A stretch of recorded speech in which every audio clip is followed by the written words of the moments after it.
Quand on parle de faire fonctionner la planche à billets, on s'imagine généralement que l'État imprime des billets en grande quantité pour financer les dépenses publiques et relancer l'économie. Ce qui, selon une légende bien entretenue, générerait de façon quasi automatique de l'inflation. Or, dans cet imaginaire, rien ne correspond à la réalité contemporaine.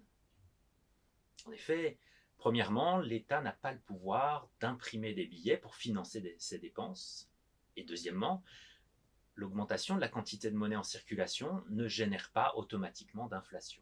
Loin de là. La production de billets est sous la responsabilité de la Banque de France et elle correspond essentiellement au retrait effectué dans les guichets automatiques des banques. De son côté, l'État n'a pas le droit de demander à la Banque de France qu'elle lui fournisse des billets gratuitement pour payer ses dépenses. Par conséquent, l'expression planche à billets est pour le moins inappropriée puisque l'État ne peut pas faire imprimer des billets à son profit. L'État est financé par des impôts, des taxes et des emprunts sur le marché obligataire, mais il ne peut pas se financer en imprimant des billets. Donc, pas de possibilité d'utiliser la planche à billets en tant que papier-monnaie pour l'État. Mais alors, d'où vient ce mythe ? Ce mode de financement de l'État fut-il utilisé par le passé ?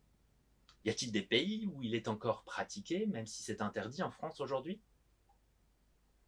Alors, ce qui est le plus étonnant quand on étudie ce phénomène d'un point de vue historique, c'est qu'on se rend compte que l'utilisation de la planche à billets, au sens strict du terme, en tant que production de billets au profit de l'État, a très rarement été pratiquée. Abraham Lincoln aurait fait imprimer des billets dans les années 1860 pour financer la guerre de sécession aux États-Unis, et certains prétendent que l'Iran ou le Zimbabwe l'auraient pratiqué récemment. Difficile à vérifier dans les deux derniers cas, car ces deux pays ne sont pas très transparents. En outre, il est fort possible que les liens de cause à effet ne soient pas ceux que l'on croit. En clair, ce n'est peut-être pas l'impression de billets qui a généré l'inflation, mais plutôt l'inflation, générée par d'autres facteurs, qui a contraint à imprimer de plus en plus de billets jusqu'à devoir accroître la valeur faciale des billets. En vérité, il existe de nombreuses méthodes pour faciliter le financement de l'État, mais la planche à billets, au sens strict, fut très rarement utilisée.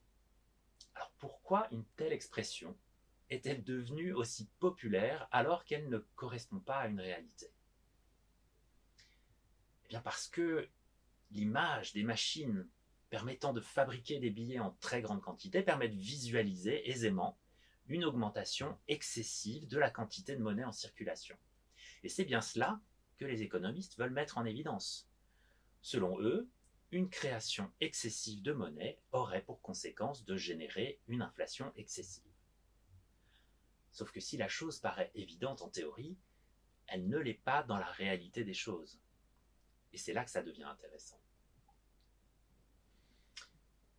Dans l'usage actuel de l'expression, la planche à billets signifie donc que l'État injecte une grande quantité de monnaie supplémentaire dans l'économie au travers des dépenses publiques, en s'endettant sur les marchés obligataires, ou bien que la Banque centrale injecte une grande quantité de monnaie supplémentaire dans le système bancaire, en rachetant des obligations aux banques notamment. Ce qui aurait le même effet que la planche à billets, à savoir de générer de l'inflation. En effet, d'après la théorie économique, dès lors que la demande augmente plus vite que l'offre, cela devrait provoquer une augmentation des prix des biens et services de consommation courante, et donc de l'inflation. Or, la réalité des faits contredit totalement cette croyance. Et ce, pour plusieurs raisons. Premièrement, en France, les politiques de relance budgétaire interviennent le plus souvent dans des périodes de ralentissement de l'activité et donc de sous-utilisation des capacités de production, ce qui fait que l'offre peut rapidement s'adapter à l'augmentation de la demande, d'où l'absence d'inflation. Par contre, il faut reconnaître qu'elles peuvent accroître la dette publique si les recettes fiscales supplémentaires générées par la relance ne compensent pas les dépenses supplémentaires.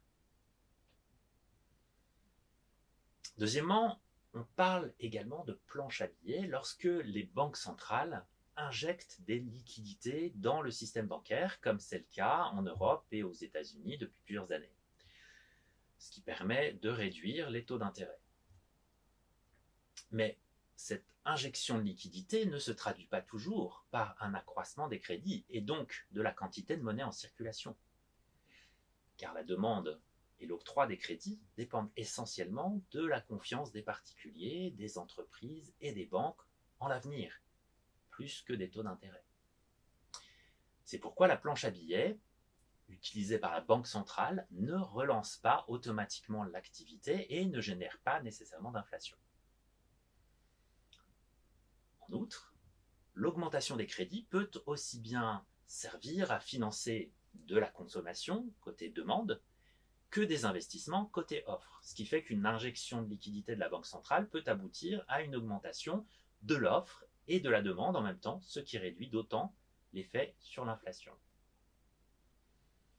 Enfin, on observe que dans certaines périodes, entre 2000 et 2006 par exemple, l'augmentation importante des crédits accordés par les banques n'a pas eu pour conséquence de générer de l'inflation, mais de nourrir des bulles spéculatives sur le marché immobilier ou à la bourse.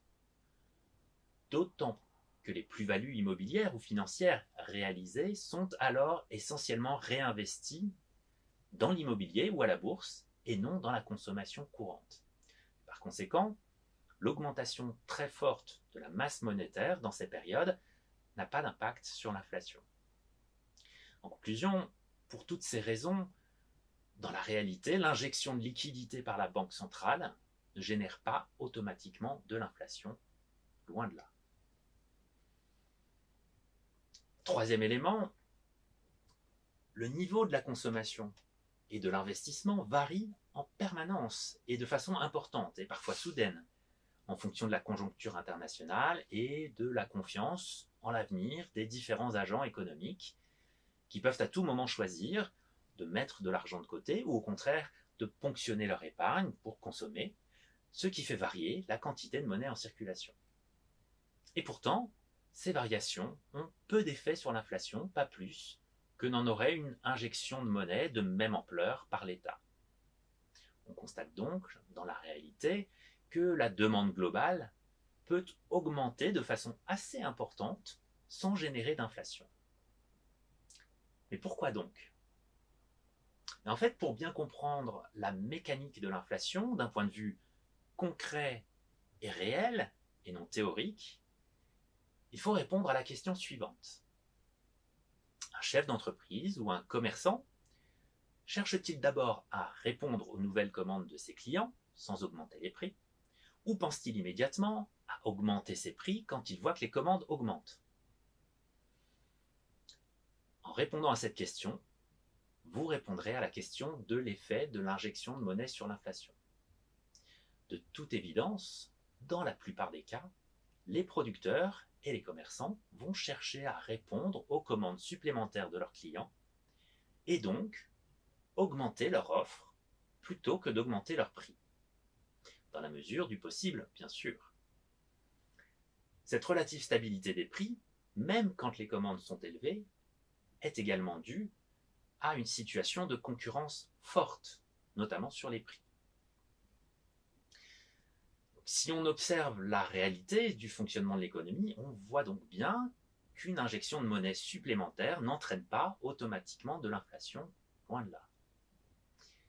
La vraie question est donc, quelle quantité de monnaie supplémentaire peut-on injecter dans l'économie sans générer une inflation excessive ? Bien à vrai dire, nul ne le sait.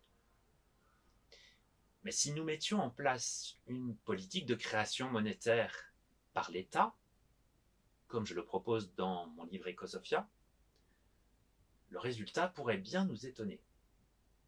Les marges sont probablement beaucoup plus grandes qu'on ne le croit. Maintenant, pour revenir à l'inflation, quelles sont les vraies causes d'une forte inflation ? Bien, en fait, il est important de faire tomber un mythe. La plupart des gens sont en effet convaincus que l'inflation est due au fait qu'on a créé trop de monnaie à un moment donné. Or, les pays qui ont souffert d'une forte inflation savent que l'origine du mal est généralement tout autre. En effet, dans la plupart des cas, c'est une pénurie liée à un conflit le plus souvent qui provoque l'inflation, chacun cherchant à se procurer le peu de choses disponibles à n'importe quel prix. Parfois, c'est l'augmentation soudaine du prix d'un produit essentiel importé, comme le pétrole dans les années 1970, ou bien ce peut être le retrait massif de capitaux étrangers, généralement lié à un excès d'endettement ou à une crise politique, qui provoque une chute du taux de change, ce qui génère automatiquement une forte augmentation des prix des produits importés. Dans tous les cas, l'augmentation initiale des prix, quelle qu'en soit sa cause, pénurie ou hausse du prix des importations, génère une flambée de tous les prix qui pousse les salariés à exiger des augmentations de salaire, ce qui contraint les entreprises à augmenter les prix. C'est ce qu'on appelle la boucle prix-salaire, qui peut entraîner l'inflation dans une spirale infernale. C'est dans ce contexte que les États sont obligés de faire imprimer de plus en plus de billets pour répondre à la demande. Par conséquent, dans l'immense majorité des cas, ce n'est pas la planche à billets qui provoque l'inflation, c'est l'inflation qui oblige à accroître la production de billets. L'image de la planche à billets pousse en fait à confondre la cause et l'effet. Ainsi, l'hyperinflation de 1923 en Allemagne n'a pas été causée par une impression excessive de billets ou quelque forme que ce soit de planche à billets, mais par un retrait soudain des capitaux étrangers à cause du montant excessif des réparations de guerre, qui a fait chuter le mark et entraîné une flambée des prix des produits importés, ce qui a généré une forte inflation très vite accélérée par l'indexation des salaires sur les prix et le fait que les Allemands voulaient se débarrasser au plus vite d'une monnaie qui perdait chaque jour de la valeur. Les autorités allemandes ont alors dû imprimer de plus en plus de billets en modifiant la valeur faciale pour aller jusqu'à des milliards de marks. Ainsi, l'hyperinflation la plus célèbre, celle de 1923 en Allemagne, qui a inspiré les traités européens interdisant à la Banque centrale européenne de financer les États, n'est donc pas due à la planche à billets, mais à une dette excessive imposée par les vainqueurs de la Première Guerre mondiale.